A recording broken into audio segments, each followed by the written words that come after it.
Hello, good morning friend. This is railway NTPC 2016 परीक्षा में पूछे गए 100+ जीव विज्ञान के प्रश्न के बारे में हम डिस्कशन कर रहे हैं। So this is part 5। So let's begin friends. Penicillin के आविष्कार का श्रेय किसे दिया जाता है? That mean who discovered penicillin? Penicillin is an antibiotic. Ernest Duchesne, Vincenzo Tiberio, Alexander Fleming, Howard Walter Florey. So friends, यहाँ पर आंसर आ जाएगा अलेक्जेंडर फ्लेमिंग। इन्होंने 1928 में penicillin, this is a true antibiotic है जिसकी खोज की थी 1928 में। यहाँ पर करेक्ट आंसर हो गया सी। मनुष्य स्तनपायी वर्ग से संबंधित है। निम्नलिखित में से कौन इसमें संबंधित नहीं है? चूहा, छिपकली, बिल्ली, सुअर। देखिए, यहाँ स्तनपायी मीन्स हो गया mammals they are having mammary gland, जिसके अंदर क्या होती है? मेमरी ग्लैंड्स होती हैं और वो सिक्रीट करती है, मिल्क का सिक्रेशन करती है and they nourish there young ones. जो यंग वंस बेबी होते हैं उनको नरिश करते हैं किससे? मेमरी ग्लैंड के थ्रू मिल्क प्रोड्यूस होता है जिसके द्वारा। ठीक है, तो यहाँ पर देखिए चूहा, बिल्ली एंड सुअर, ये तीनों किस कैटेगरी में आ गए? मैमल्स में। ठीक है, नाउ छिपकली यानी lizard, it is a different from these three. ठीक है, तो ये किस में आ गई? रेप्टाइल्स में, यानी सरीसृप वर्ग में आ गई है। सरीसृप है, तो यहाँ पर हो गया छिपकली correct answer. It is not mammal, स्तनपायी नहीं है। मानव शरीर में कंठ को क्या कहा जाता है? अनुनादक तंतु यानी रिजोनेटर कॉर्ड, स्पंदशील तंतु वाइब्रेटरी कॉर्ड, या वॉइस बॉक्स या थायरोटेनॉइड। तो यहाँ पर करेक्ट आंसर हो जाएगा वॉइस बॉक्स। कंठ को कहा जाता है वॉइस। यहाँ वॉइस बॉक्स के अलावा अगर एडम्स एप्पल आता है तो वो भी करेक्ट आंसर है। तो आपको याद रखना है वॉइस बॉक्स, एडम्स एप्पल या कंठ, तीनों एक ही चीज है। डीपीटी वैक्सीन में पी किसे संदर्भित करता है? ए साइरोसिस, पर्ट्यूसिस, पैकोलाइट या पॉर्किसंस। देखिए, यहाँ पर डीपीटी की फुल फॉर्म है, ये एक वैक्सीन है, इसकी फुल फॉर्म होती है डी से डिप्थीरिया, पी से पर्ट्यूसिस एंड टी से टेटनस। तो यहाँ पर पी किसको सिग्निफाई कर रहा है? यहाँ पर P is equal to pertussis. ठीक है, तो करेक्ट आंसर इज बी। रक्त का वहन करने वाली धमनियां डैश से संपूरित होता है। ठीक है, ये पूछा गया है। धमनियां यानी आर्टरीज में जो ब्लड बहता है उसके अंदर क्या होता है? ठीक है, कार्बन डाइऑक्साइड होती है, ऑक्सीजन होती है, लिपिड होता है, या इनमें से कोई नहीं। तो देखिए, आपको दो बातें याद रखनी है। एक तो होती है धमनी और एक होती है शिरा। धमनियों को इंग्लिश में बोलते हैं आर्टरी एंड शिरा को बोलते हैं वेन, या नस भी बोलते हैं वेन्स को। ठीक है, तो धमनियां जो होती है यानी आर्टरी, जो ब्लड होता है उसके अंदर कैसा होता है? ऑक्सीजन रिच होता है, यानी प्योर ब्लड होता है। अगर मैं वेन आता है यहाँ पर, या शिरा आता है, या नस आता, तो उसमें कैसा होता है? कार्बन डाइऑक्साइड युक्त होता है, यानी कि जो इम्प्योर ब्लड होता है। ठीक है, अशुद्ध रक्त होता है, वो वेन्स में होता है, यानी शिरा में होता है, नस में होता है, और धमनियों में कैसा होता है? Oxygen rich. तो correct answer is B here. धमनियों में कैसा ब्लड होता है? Oxygen rich, pure blood. हमारी आंखों में लेंस का क्या कार्य है? आंखों को न्यूनतम करना, चित्र का संदेश मस्तिष्क को भेजना, आंखों की फोकस दूरी में परिवर्तन करना, आंखों को चोट से बचाव। देखो, जो हमारी आई होती है, लेंस होता है हमारी आई के अंदर। ठीक है, उसका काम क्या होता है? बेसिकली जो भी इमेज है उसको फोकस करवाना। ठीक है, उसको क्या करता है? इमेज को फोकस करता है। तो यहाँ पर ऑप्शन में आ जाएगा आंखों की फोकस दूरी में परिवर्तन करना। ठीक है, करेक्ट आंसर इज सी। निम्नलिखित में से कौन सा एक कोशिकीय जीव का उदाहरण है? Protozoa, arthropoda, echinoderma, annelida. देखिए, एक कोशिका का मतलब हो गया एक कोशिका से। एक कोशिकीय जीव मतलब एक कोशिका से बना हुआ, यानी कि यूनिसेलुलर। सारे काम यानी कि डाइजेशन हो गया, श्वसन हो गया, एक्सक्रीशन हो गया, सारे काम कौन करता है? एक ही कोशिका करती है इस जीव के अंदर। तो इसके एग्जाम्पल्स की अगर बात करें तो बैक्टीरिया होते हैं, जैसे जीवाणु हो गया, ठीक है, प्रोटोजोआ हो गया, अमीबा हो गया, ये सब क्या है? एक कोशिकीय जीव है। तो यहाँ पर ऑप्शन में क्या है? Option A protozoa. Protozoa is a unicellular organism. ठीक है, यहाँ आपको याद रहेगा ये प्रोटोजोआ, बैक्टीरिया, अमीबा, ये क्या होते हैं? एक कोशिकीय होते हैं। अतीत में पाए जाने वाले जंतुओं, पौधों और अन्य सूक्ष्मजीवों के परिरक्षित अवशेषों या चिन्हों का वैज्ञानिक अध्ययन कहलाता है पुरातत्व विज्ञान, मुद्रा शास्त्र, जीवाश्म विज्ञान, भूविज्ञान। यहाँ पर अतीत में पाए जाने वाले जंतुओं की बात हो रही है, और पौधे, जितने भी सूक्ष्मजीव हो गए, पौधे हो गए या एनिमल हो गए, वो सभी जिनके फॉसिल्स रिमेन रह जाते हैं, अवशेष रह जाते हैं। ठीक है, उन अवशेष, फॉसिल या चिन्ह एक ही बात है। ठीक है, उनका वैज्ञानिक अध्ययन करते हैं किस तरीके से डेवलपमेंट हुई है हमारी रेसेस के या हमारे जो भी पेड़ पौधे हैं उस तरीके से कैसे ये डेवलप हुए हैं, तो उनके अवशेषों की अध्ययन को क्या बोलते हैं, जीवाश्म विज्ञान कहा जाता है या पैलेंटोलॉजी कहा जाता है। ठीक है, तो यहाँ करेक्ट आंसर हो जाएगा सी। मनुष्य के नाखून डैश के बने होते हैं, पिगमेंट, इलास्टिन, एल्बुमिन, केराटिन। देखिए केराटिन प्रोटीन के कैसे बने होते हैं मनुष्य के नाखून और हेयर। अगर बालों की बात करूं, nails and hair are made up of keratin protein. Keratin protein क्या होती है, फाइब्रस स्ट्रक्चरल प्रोटीन है, बहुत ज्यादा टफ प्रोटीन होती है। ठीक है, सभी वर्टिब्रेट्स में पाई जाती है। और जैसे कि बाल हो गए, नाखून हो गए, फेदर्स हो गए, पंख हो गए, हॉर्न, सींग हो गए, क्लॉज, हूव्स, ये सभी कैसे बने होते हैं, केराटिन प्रोटीन से बने होते हैं। तो केराटिन प्रोटीन आपको याद रहेगा, nails and hair are made up of keratin protein. Correct answer is D. Paracetamol एक डैश दवा है, पीड़ानाशक, ज्वरनाशी, पीड़ानाशक और ज्वरनाशी, गैर रासायनिक प्रज्वलनकारी रोधी। देखिए पैरासीटामोल दवाई आती है, सभी को पता है, इंडिया में बहुत चलती है पैरासीटामोल। ठीक है, तो पैरासीटामोल क्या है, एनाल्जेसिक यानी कि पीड़ानाशक, ये क्या करती है, रिलीव करती है पेन को। ठीक है, और ज्वरनाशी एंटीपायरेटिक हो गया। ठीक है, एंटीपायरेटिक का क्या मतलब हो गया, ज्वरनाशी मीन्स बुखार को कम करने वाली दवाई। ठीक है, तो यहाँ पर पैरासीटामोल एक एग्जाम्पल है किसका, एंटीपायरेटिक एंड एनाल्जेसिक, पीड़ानाशक और ज्वरनाशी, बुखार भी कम करती है और पेन भी कम करती है। मानव शरीर में सबसे छोटी हड्डी कौन सी है, टीबिया, ट्रेपेजियम, स्टेप्स, जांग की हड्डी यानी फीमर। ठीक है, देखिए तो सबसे छोटी हड्डी होती है वो होती है स्टेप्स।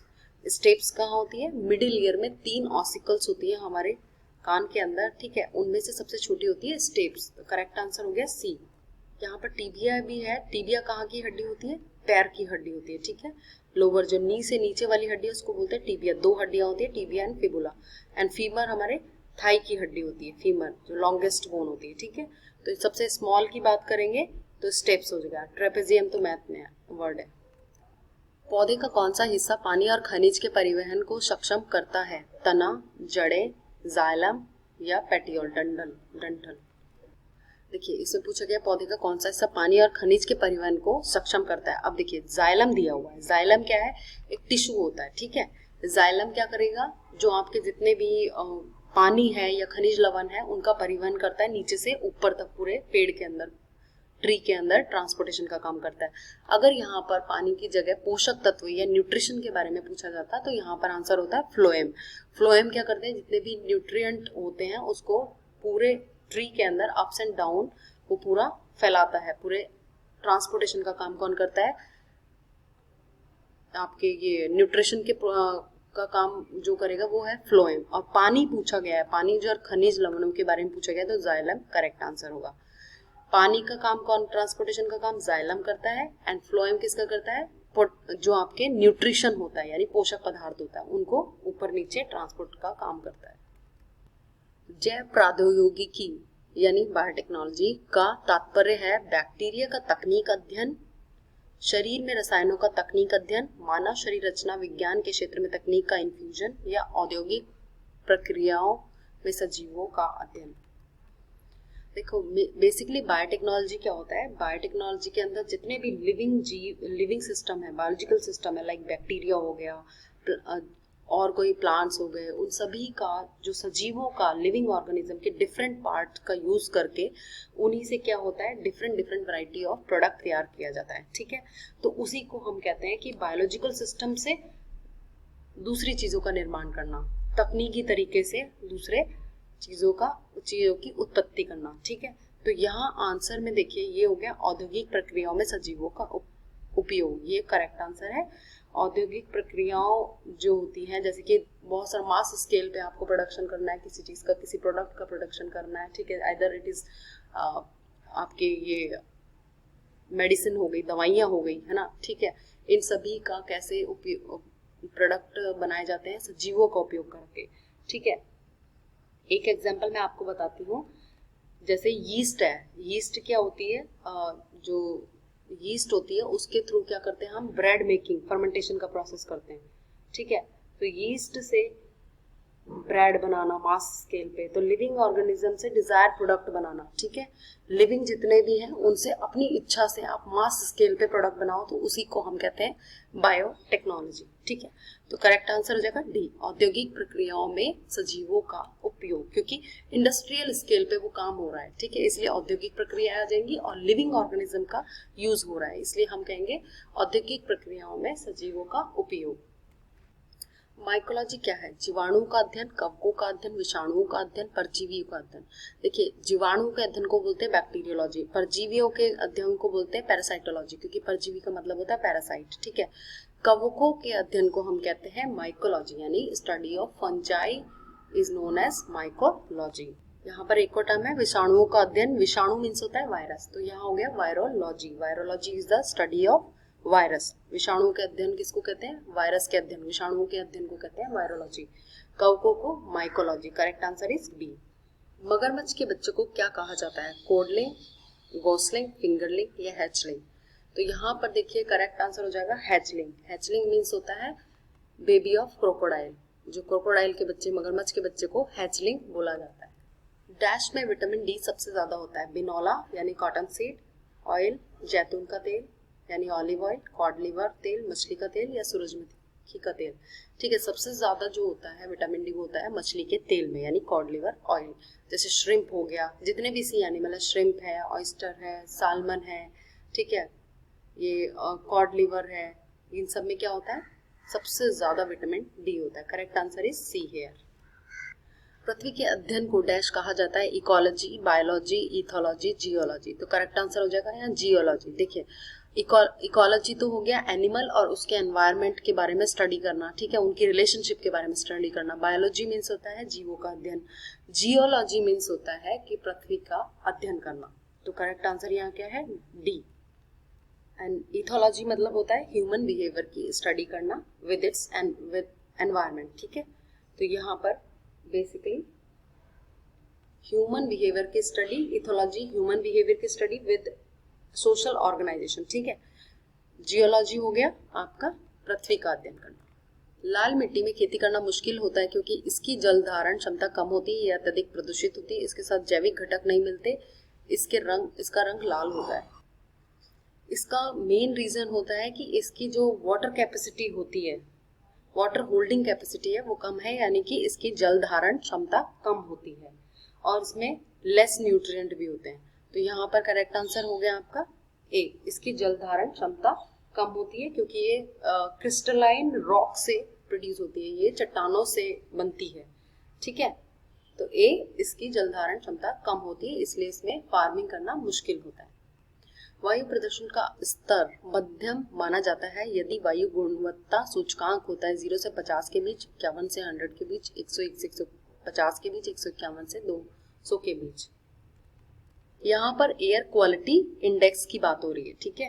तो इसका जो रेंज होती है, जो एक्सेप्टेबल रेंज है, वो होती है 51 से 100 के बीच। इससे ज्यादा बढ़ गए तो ये ज्यादा चिंता की बात होती है। यहाँ जो वायु प्रदूषण का स्तर मध्यम माना जाता है, ठीक है, वो 51 से 100 के बीच मध्यम माना जाता है। बाह्य जीव विज्ञान किससे संबंधित है? अंतरिक्ष में जीवन, जंतुओं के जीवन, पौधों के जीवन, पृथ्वी पर मानवों के जीवन। देखिए, बाह्य जीव विज्ञान अंतरिक्ष में जीवन से संबंधित है। अंतरिक्ष में जो दूसरे ग्रह हैं उन पर जीवन संभव है या नहीं, उससे रिलेटेड अध्ययन को हम कहते हैं बाह्य जीव विज्ञान। सजीवों का अध्ययन ऑन अनदर प्लैनेट्स इन, जो ये आपका अंतरिक्ष है उसके अंदर जीवन संभव है या नहीं, वो है बाह्य जीव विज्ञान। मानव शरीर में प्रोस्टेट डैश है? संयोजी ऊतक, ग्रंथि, झिल्ली, मांसपेशियां। सो हियर करेक्ट आंसर हो जाएगा ये क्या है? ग्रंथि, यानी कि ग्लैंड है। ये मेल रिप्रोडक्टिव ग्लैंड होती है, ठीक है। ये कहाँ प्रेजेंट होती है? ये प्रेजेंट होती है आपके लोअर एब्डोमेन में प्रेजेंट होती है, ब्लैडर और पेनिस के बीच में प्रेजेंट होती है, ठीक है। तो इस ग्लैंड का बेसिक काम क्या होता है? इस ग्लैंड का बेसिक ये है आपकी प्रोस्टेट ग्लैंड, और इसका बेसिक काम होता है सिक्रीशन का, जो सीमेन सिक्रेशन होता है उसको प्रोड्यूस करने का, ठीक है। तो यहाँ पर करेक्ट आंसर हो गया प्रोस्टेट क्या है? ग्लैंड, यानी कि ग्रंथि। Correct answer is B here.